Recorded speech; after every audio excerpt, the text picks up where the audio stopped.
ജനങ്ങളിൽ നിന്ന് ലഭിക്കുന്ന എല്ലാ പരാതികളും പരിശോധിച്ച് തുടർ നടപടിയിലേക്ക് പോകും. നിരന്തരം അഴിമതിയും സ്വജനപക്ഷപാതവും ക്രമക്കേടുകളും നടത്തുന്നവരുടെയും കൈക്കൂലി വാങ്ങുന്നവരുടെയും പട്ടിക തയ്യാറാക്കി നിരീക്ഷിക്കുന്നുണ്ട്. പട്ടികയിലുള്ള ചില ഉദ്യോഗസ്ഥർ ഇതിനകം തന്നെ വിജിലൻസ് പിടിയിലായിട്ടുമുണ്ട്. അഴിമതി നടന്നതിന് ശേഷം അന്വേഷിക്കുക എന്നതിലല്ല കാര്യം. അതിനവസരം നൽകാതെ ആരംഭത്തിൽ തന്നെ ഉന്മൂലനം ചെയ്യുക എന്നതിലാണ്. ആ ലക്ഷ്യത്തോടെ വിവിധ വിഭാഗങ്ങളിലെ ആഭ്യന്തര വിജിലൻസ് സംവിധാനത്തിൻ്റെ കാര്യക്ഷമത വർദ്ധിപ്പിക്കുന്നുണ്ട്. അഴിമതി നിരോധന നിയമങ്ങളെ പറ്റിയും സാമ്പത്തിക കുറ്റകൃത്യങ്ങൾ തടയുന്നതിനായി സ്വീകരിക്കേണ്ട മാർഗങ്ങളെ സംബന്ധിച്ചും സംസ്ഥാനത്തെ എല്ലാ വകുപ്പുകളിലെയും പൊതുമേഖലാ സ്ഥാപനങ്ങളിലെയും ആഭ്യന്തര വിജിലൻസ് വകുപ്പ് ഉദ്യോഗസ്ഥർക്ക് ആവശ്യമായ പരിശീലനം നൽകിയിട്ടുണ്ട്. സംസ്ഥാനത്തെ വിവിധ വിജിലൻസ് കോടതികളിൽ കേസുകൾ അനന്തമായി നീളുന്നത് ശ്രദ്ധയിൽപ്പെട്ടിരുന്നു.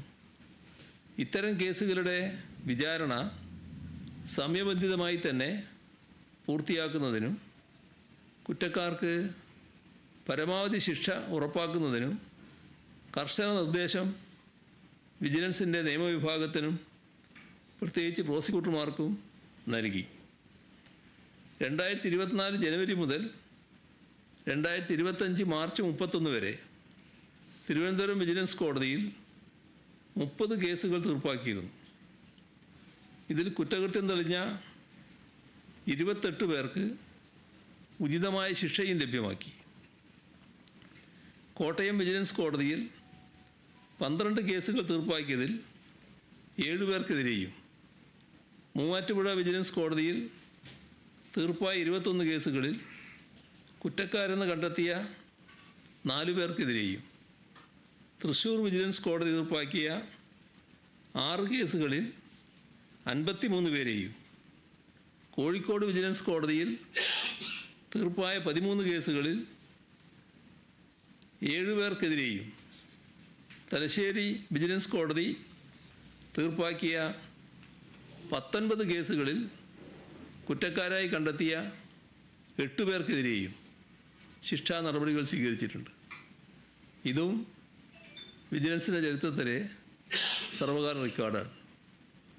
P governance, e tendering, social audit, നിയമാവബോധം, കർശന വിജിലൻസ് സംവിധാനം എന്നിവയുടെ ഫലപ്രദമായ വിനിയോഗങ്ങളിലൂടെ അഴിമതി നിർമ്മാർജ്ജനം യാഥാർത്ഥ്യമാക്കുകയാണ് ലക്ഷ്യം.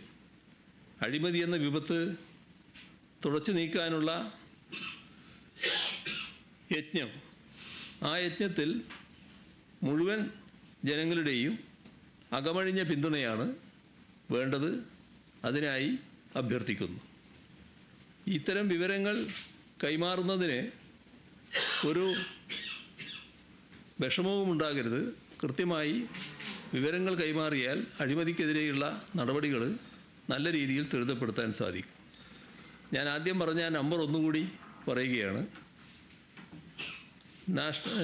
മയക്കുമരുന്നുമായി ബന്ധപ്പെട്ട വിവരങ്ങളും വിഷയങ്ങളും നൽകുന്നതിനായി ടോൾ ഫ്രീ നമ്പറാണ് national narcotics help line.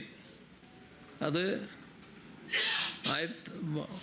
1933 number, അതാണ് national narcotic help line number. ADGP law and ഓർഡറുടെ ഓഫീസിൽ പ്രവർത്തിച്ചു വരുന്ന ആൻറ്റി നാർക്കോട്ടിക് സെൽ വിഭാഗത്തിൻ്റെ 94 97 97 97 94.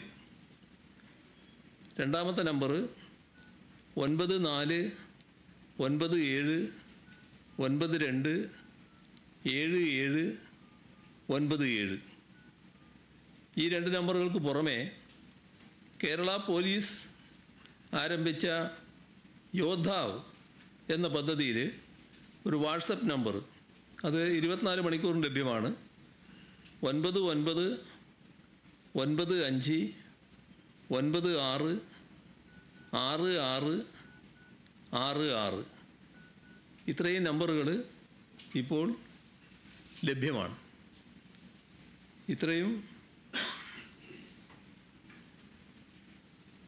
വിവരങ്ങളാണ് ഇന്ന് കൈമാറാനുള്ളത്.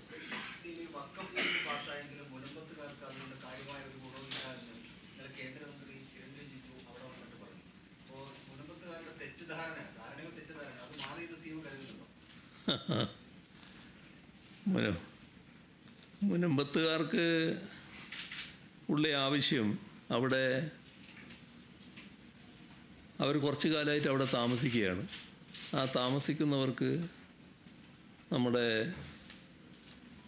ഇറങ്ങിപ്പോകേണ്ടി വരുന്ന വിഷയം അത് വല്ലാത്ത പ്രയാസം സൃഷ്ടിക്കുന്നതാണ്.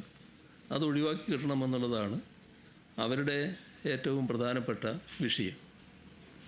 അപ്പോൾ ആ കാര്യത്തിൽ ദീർഘകാലമായി താമസിക്കുന്നവർ എന്ന നിലക്ക് അവരുടെ അവകാശം എങ്ങനെ സംരക്ഷിക്കാനാകും, അതിനാണ് സംസ്ഥാന സർക്കാർ പ്രാമുഖ്യം കൊടുത്തത്. അതിൻ്റെ ഭാഗമായി അതെങ്ങനെ സാധിക്കും, എന്താണ് ചെയ്യാൻ സാധിക്കുക എന്നതിനെക്കുറിച്ച് പഠിച്ച് റിപ്പോർട്ട് നൽകാനാണ് CNR കമ്മീഷനെ നിയോഗിച്ചത്. അതിൽ ചില തർക്കങ്ങളുണ്ടായി. പക്ഷേ ഹൈക്കോടതി അത് ഇപ്പോൾ മുന്നോട്ട് പോകാൻ തന്നെ അവസാനം അനുമതി നൽകി. ആ കമ്മീഷൻ്റെ പ്രവർത്തനങ്ങൾ നടന്നുകൊണ്ടിരിക്കുകയാണ്. എന്നാൽ ആ കമ്മീഷൻ പ്രവർത്തനം ആരംഭിക്കുമ്പോൾ തന്നെ നമ്മുടെ ആ പ്രദേശത്ത് സമരം നടത്തുന്ന ആളുകളോടൊരു അഭ്യർത്ഥന പൊതുവിൽ നടത്തിയിരുന്നു. അത് ഇത്തരമൊരു സാഹചര്യത്തിൽ സമരം അവസാനിപ്പിച്ച് ഈ കമ്മീഷൻ്റെ റിപ്പോർട്ട് വരുന്നവരെ കാക്കുക എന്നൊരു അഭ്യർത്ഥന നടത്തിയെങ്കിലും അതവർ സ്വീകരിച്ചില്ല. അപ്പോൾ അവർക്കെന്തോ മറ്റ് ചില പ്രതീക്ഷകൾ ഉണ്ടായിരുന്നു. ആ പ്രതീക്ഷകൾ ചിലർ പോയി പറഞ്ഞപ്പോൾ ഉണ്ടായതാണ്. നമ്മുടെ ഇതിൽ കാണേണ്ട കാര്യം, ഇത് വഖഫുമായി ബന്ധപ്പെട്ട ഒരു വിഷയം കൂടിയാണല്ലോ. അപ്പോൾ അതിൽ എങ്ങനെയൊക്കെ ഈ ആശയക്കുഴപ്പമുണ്ടാക്കി അതിൽ നിന്ന് മുതലെടുക്കാൻ പറ്റും. ഈ കുളം കലക്കി മീൻ പിടിക്കുക എന്ന് പറയില്ലേ, അങ്ങനെയൊരു നടപടിയിലാണ് ചിലർ വലിയ താല്പര്യം കാണിച്ചത്. യഥാർത്ഥത്തിൽ അതിലേറ്റവും മുൻപന്തിയിൽ നിന്നത് BJP തന്നെയാണ്. സംഘപരിവാറിൻ്റെ അജണ്ട എന്ന നിലക്കാണ് ആ കാര്യങ്ങൾ വന്നത്. ഇപ്പോൾ വഖഫ് നിയമഭേദഗതി ബിൽ മുനിയം വിഷയത്തിൻ്റെ ശാശ്വത പരിഹാരം എന്ന് പറഞ്ഞുകൊണ്ടുള്ള പ്രചരണം ചിലരൊക്കെ അഴിച്ചുവിട്ടു. അപ്പോൾ അത് പൂർണ്ണ തട്ടിപ്പാണ് എന്നാണ് ഇപ്പോൾ വ്യക്തമായത്. പുതിയ നിയമം ഭരണഘടനയുടെ 26-ാം അനുച്ഛേദത്തിൻ്റെ ലംഘനമാണ്. യഥാർത്ഥത്തിൽ ആ പ്രശ്നങ്ങൾ ഇപ്പോൾ ചർച്ച ചെയ്തുകൊണ്ടിരിക്കുന്ന ഘട്ടമാണ്. ഞാൻ കൂടുതലായിട്ട് അതിലേക്കിപ്പോൾ കടന്നു പോകുന്നില്ല. നമ്മുടെ രാജ്യത്തുള്ള മതവിശ്വാസത്തിനുള്ള സ്വാതന്ത്ര്യത്തിൻ്റെയും ഫെഡറലിസത്തിൻ്റെയും ഒക്കെ ലംഘനം അതിൽ കാണാൻ സാധിക്കും. ഒരു തരത്തിലുള്ള മുസ്ലിം അപരവൽക്കരണത്തിനുള്ള, അതുവഴി രാഷ്ട്രീയ നേട്ടത്തിനുള്ള അവസരങ്ങളായിട്ടാണ് ഈ ബില്ലിനെ സംഘപരിവാർ കണ്ടത്. കഴിഞ്ഞയാഴ്ച ഞാൻ പറയുമ്പോൾ ഒരു കാര്യം പറഞ്ഞിരുന്നു. ഇതിപ്പോൾ മുസ്ലിമിനെതിരെ എന്ന് ചിന്തിക്കുന്നുണ്ടെങ്കിലും അത് മുസ്ലിമിനെതിരെ മാത്രമല്ല നിൽക്കുക. അതാണ് ഓർഗനൈസറുടെ ലേഖനം പിന്നീട് വ്യക്തമാക്കിയത്. അവർ പറഞ്ഞത് ക്രൈസ്തവ സഭകളുടെ നേതൃത്വത്തിലുള്ള സ്വത്തുക്കൾ വളരെ കൂടുതലാണ് എന്നാണ്. ഏറ്റവും കൂടുതൽ സ്വത്ത് അവർക്കാണുള്ളത് എന്ന ഒരു പരാമർശം തന്നെ നടത്തുകയുണ്ടായി. ഇതിൽ ഒരു കാര്യം മറന്നു പോകരുത്. നേരത്തെ ഞാൻ പറഞ്ഞ അടിസ്ഥാന നിലപാടുണ്ട് സംഘപരിവാറിന്, RSSന്. അത് രാജ്യത്തിൻ്റെ ആഭ്യന്തര ശത്രുക്കളായിട്ടാണ് ന്യൂനപക്ഷങ്ങളെ അവർ കാണുന്നത്. രണ്ടുപേരുടെ പേരേ പറഞ്ഞിട്ടുള്ളൂ, മുസ്ലിമും ക്രിസ്ത്യാനിയും. അതിലവർക്ക് വേർതിരിവുണ്ടായിട്ടില്ല. ആ രാജ്യത്തിൻ്റെ ആഭ്യന്തര ശത്രുക്കൾ എന്ന ഗണത്തിലാണ് ഈ രണ്ട് കൂട്ടരെയും പെടുത്തിയത്. അതിൻ്റെ ഭാഗമായുള്ള സമീപനമാണ് അവർ സ്വീകരിച്ചു പോകുന്നത്. അപ്പോൾ ഈ ബില്ലിൽ അവരുടെ ആ സമീപനം വെറുപ്പിൻ്റെയും വിഭജനത്തിൻ്റെയും രാഷ്ട്രീയമാണ് അതിൻ്റെ ഉള്ളടക്കമായി വന്നത്.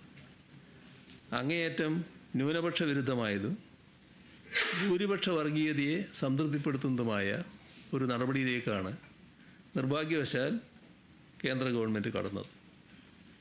അതുകൊണ്ടാണ് നമ്മുടെ കേരള നിയമസഭ അതിനെതിരെ ഏകണ്ഠമായി ഒരു പ്രമേയം അംഗീകരിച്ചത്.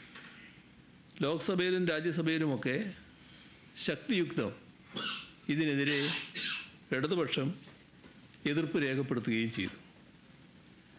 ഇപ്പോൾ ഭരണഘടനാ വിരുദ്ധമായ ബിൽ പാർലമെൻറ്റ് പാസ്സാക്കി അതിനുശേഷം മുനമ്പത്തെ വിഷയത്തിനുള്ളൊരു ഒറ്റമൂലിയാണ് ഇത് എന്ന ഒരു ആഖ്യാനം സംഘപരിവാർ വലിയ തോതിൽ പ്രചരിപ്പിച്ചു. അപ്പോൾ ഇതിനു പിന്നിൽ കൃത്യമായ രാഷ്ട്രീയ ലക്ഷ്യങ്ങളും കണക്കുകൂട്ടലുകളും ഉണ്ടായി എന്താണ് വസ്തുത. ഇപ്പോൾ വഖഫ് നിയമ ഭേദഗതി നിയമം വന്നതുകൊണ്ട് മുനമ്പത്ത് ഉന്നയിക്കപ്പെട്ട പ്രശ്നങ്ങൾക്ക് പരിഹാരമാവുന്നില്ല. നിയമ ഭേദഗതിക്ക് മുൻകാല പ്രാബല്യമില്ല എന്ന് കേന്ദ്ര മന്ത്രി തന്നെ ഇപ്പോൾ വ്യക്തമാക്കിയിരിക്കുകയാണ്. ഇപ്പോൾ പാസ്സായ ബില്ലിലെ ഏത് ക്ലോസാണ് മുനമ്പത്തെ പ്രശ്നം പരിഹരിക്കുന്നതെന്ന് ബന്ധപ്പെട്ടവർ വ്യക്തമാക്കുന്നില്ല എന്ന് കഴിഞ്ഞ പത്രസമ്മേളനത്തിൽ പറഞ്ഞത് നിങ്ങൾ ഓർക്കുന്നുണ്ടാവും. ഇതേവരെ അവരാരും അത് വ്യക്തമാക്കിയിട്ടില്ല. ഇപ്പോൾ ഏറ്റവും ഒടുവിൽ കിരൺ റിജ്ജു കേന്ദ്രമന്ത്രി ഇവിടെ വന്ന് അദ്ദേഹത്തെ മുനമ്പത്ത് എത്തിച്ചുകൊണ്ടാണ് BJP രാഷ്ട്രീയ മുതലെടുപ്പിനുള്ള ശ്രമം നടത്തിയത്. പക്ഷേ അദ്ദേഹം കൊച്ചിയിൽ വെച്ചൊരു പത്രസമ്മേളനം നടത്തി. അപ്പോൾ നിങ്ങളുടെ സുഹൃത്തുക്കൾ ചില ചോദ്യങ്ങൾ ചോദിച്ചപ്പോൾ അദ്ദേഹത്തിൻ്റെ വായിൽ നിന്നും സത്യം അങ്ങോട്ട് വീണുപോയി. യഥാർത്ഥത്തിൽ അവർ ഉദ്ദേശിച്ച കാര്യത്തിന് നേരെ വിപരീതമായിട്ടുള്ള പരാമർശമാണ് അദ്ദേഹത്തിൻ്റെ നാക്കിൽ നിന്ന് വന്നത്. അത് യഥാർത്ഥ വസ്തുതയാണ്. അദ്ദേഹം പറഞ്ഞതിൽ എന്തെങ്കിലും അപാകതയുണ്ടെന്നല്ല ഞാൻ പറയുന്നത്. അദ്ദേഹത്തെ കൊണ്ടുവന്നതിൻ്റെ പിന്നിലുള്ള ആ രാഷ്ട്രീയം പൊളിഞ്ഞുപോയി. അതോടെ വഖഫ് ഭേദഗതിയിലൂടെ മാത്രം മുനമ്പൻ ജനതയ്ക്ക് നീതി ലഭിക്കില്ലെന്നാണ് കേന്ദ്രമന്ത്രിക്ക് സമ്മതിക്കേണ്ടി വന്നത്.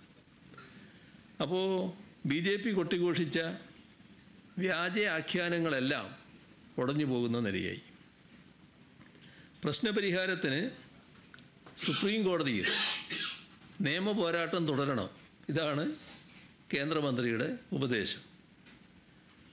അപ്പോൾ അവിടുത്തെ സമരസമിതി കൺവീനറുടെ പ്രതികരണം നമ്മളെല്ലാം കേട്ടല്ലോ. അത് കേന്ദ്രമന്ത്രിയുടെ വാക്കുകൾ കേട്ട് ഞെട്ടിപ്പോയി എന്നാണ് അദ്ദേഹത്തിൻ്റെ പ്രസ്താവനയായി